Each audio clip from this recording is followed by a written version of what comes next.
In the column, she expresses a desire to see overall wages go up, but fears harm toward those with lowest skills. As a compromise, she proposes a smart minimum wage.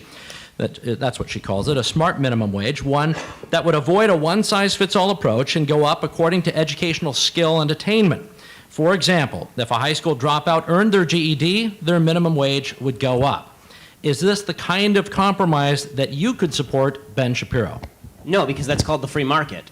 Meaning that if you have better qualifications, then you will get paid more. It's why I went to Harvard Law School, so I get paid more than somebody who didn't go to Harvard Law School. I mean, that's just the way that the world works. The problem that we see in this entire debate, unfortunately, is that what we have on the one side is a recognition that people, and maybe we blame God, maybe we blame cosmic circumstance for this, some people are better qualified for jobs than other people. And so then the question becomes, is it the role of government to implement cosmic justice? Is it the role of government to come in and even all playing fields? That there's some people, look, I'm a 5'9", 150 Jewish guy. I'm never going to play ball like Kobe Bryant. And it's something that makes me sad. Is it the role for government to come in and mandate that I make the same amount of money? I mean, this is you know, as a general question, this is the problem. Conservatives are sort of stuck in between a rock and a hard place on this particular proposal. Because congratulations to Councilmember Sawant, this has tremendous momentum. This $15 minimum wage has tremendous momentum. So you're seeing people come out and try to come up with compromise solutions. You know, should we come up with a graduated scale? Should we come up with something in between? Should we come up with something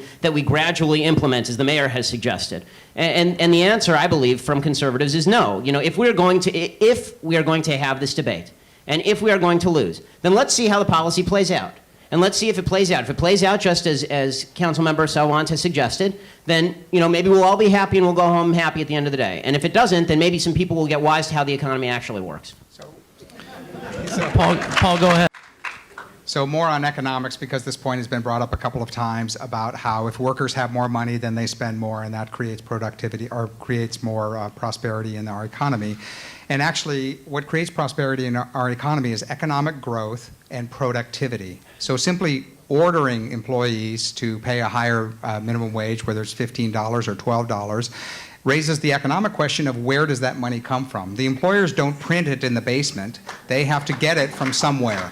So what creates our prosperity and opportunity for all workers is economic growth. And economic growth comes from greater productivity of millions of people making decisions in the economy, workers and employees, individually deciding what works best for them. And that's where a government policy interferes. Time, Ben, looks like you have a 15-second something.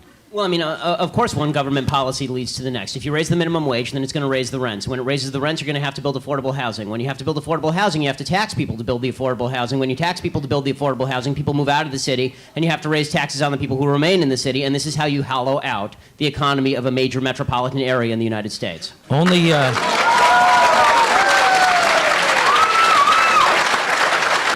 Pick a number, and they draw a line, and they say, below that line, no one is permitted to work legally. Now, one thing that the minimum wage does is encourage the informal economy, the black market. But in the legal world, it says, if someone offers you a job for $14.50, you are not allowed to take it. The voluntary agreement between a worker and an employer is interfered with by the power of the government. And just to close, with the 17-year-old would not be paid $15 an hour to work at any job. Their income, and for many low-skilled workers, their income would drop to zero. Because for the employer's point of view, if he is forced to pay $15 an hour, he's going to hire someone with more skills, more education, more experience. And that leaves poor people out. Ben, you want to add? Well, I mean, when it comes to we've heard a lot about the imbalance of power between, for example, employers and employees, people who have better education versus people who have less education. I can say with a firm heart that the worst imbalance of power and the most violative principle when it comes to consent is the idea that you're losing, so you bring in the guys with the guns to enforce your point of view is to pay. That seems to me the least voluntary system, which is exactly what minimum wage is. As far as teenagers, the reason that teenagers are not constituting a huge percentage of the people working at minimum wage is because they're all unemployed. The fact is that Washington State has an incredibly high teenage unemployment rate, and when it comes to the minimum wage in the state of Washington, as we all know, the state of Washington has the highest minimum wage in the nation. So there is a relationship with regard to teenagers. Look, in an ideal world, and I'm sure we'll get to this, I'm wondering what exactly the minimum wage should be. Why $15? Why not $35? Why not $55? Why not $100? If we are going to be ideologically consistent about all of this... Are you going to fight for a $50 minimum wage? I will fight right alongside you for $1,000 minimum wage, because I want to see leftist policies implemented in the city so that people actually recognize what impact they have. Wow! Some people making below $15 an hour, and this is directed to you, Ben. Some people making below $15 an hour make ends meet by receiving government benefits in the form of food stamps and/or other subsidies. Some assert that this essentially means governments have enabled businesses to pay less and keep more for their bottom lines, resulting in subsidized corporate profits and people more dependent on government. Ben Shapiro, as a conservative who advocates for less dependency on government, why do you object to this reasoning? I don't object to that reasoning. I think it's 100% true. I think the major problem that we have with regard to food stamps supplementing people's wages is that these companies are being paid off by the government. I mean, they're getting enormous subsidies from the federal government in the form of food stamps, and there are two ways that you can correct that in terms of wages. The first way that you can correct that in terms of wages would be with a measure like the minimum wage, which, as we'll argue about tonight, decreases, in my opinion, employment. The evidence, I believe, tends to show that it decreases employment, or at the very least puts a cap on it and makes it more difficult for small businesses to operate while big businesses are still getting these subsidies. And second of all, it creates a corrupt system where certain businesses benefit more than others. The second way that you're going to be able to prevent all of this is if you cut back a lot of these subsidies, forcing businesses to compete for labor. Labor is just like any other good in a free market. That means that people have to compete for it. So if you want wages to go up, then get rid of the government paying the other half of the wage, and you will see the wages automatically increase. I think that we should all be able to agree on the idea that wages need to increase. I think the difference is that the way to make wages increase is to have a fully consensual relationship between employer and employee. And I think this is really the root of the morality of minimum wage when it comes down to it. And in two sentences here is that I would never force an employee to work for an employer at a given wage. That violates the 13th Amendment and constitutes slavery or indentured servitude. By the same token, I would never force an employer to pay a given wage to an employee, because that is a lack of consent on the part of the employer and violates basic principles of fairness as well as freedom.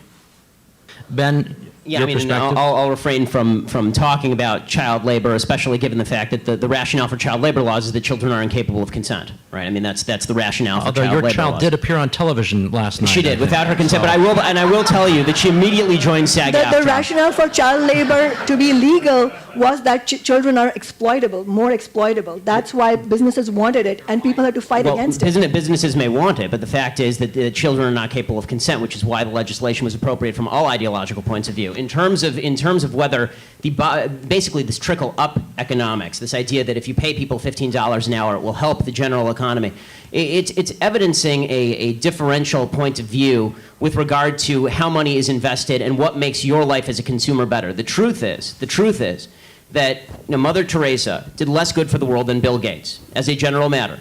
Because more people gained their jobs through Bill Gates, more people have a product that Bill Gates created, more people's lives have been bettered through Bill Gates. Mother Teresa did a lot of wonderful things. But the reality of the situation is that what makes your life better than people's lives were 50 years ago is all the new products and services developed by all the rich people who hire you. All of you out there who I'm sure are not rich, are you working for a poor person right now? Who is hiring you? Who's paying your salary? Unless you're working for the government, and even then you're not working for a poor person, you're paying for the rich people who actually pay the taxes that pay for you to work for the government.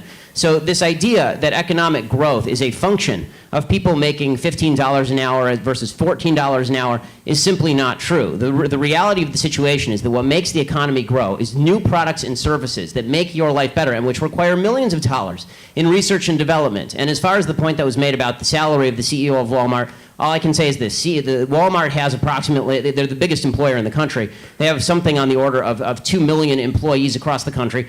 Let's say we agree that 20 million is too much. And let's say that we cut that salary to zero. Great, we just gave everybody $10, right, for the year. So let's stop pretending that the vast wealth imbalance inside Walmart is causing poverty for people at the bottom.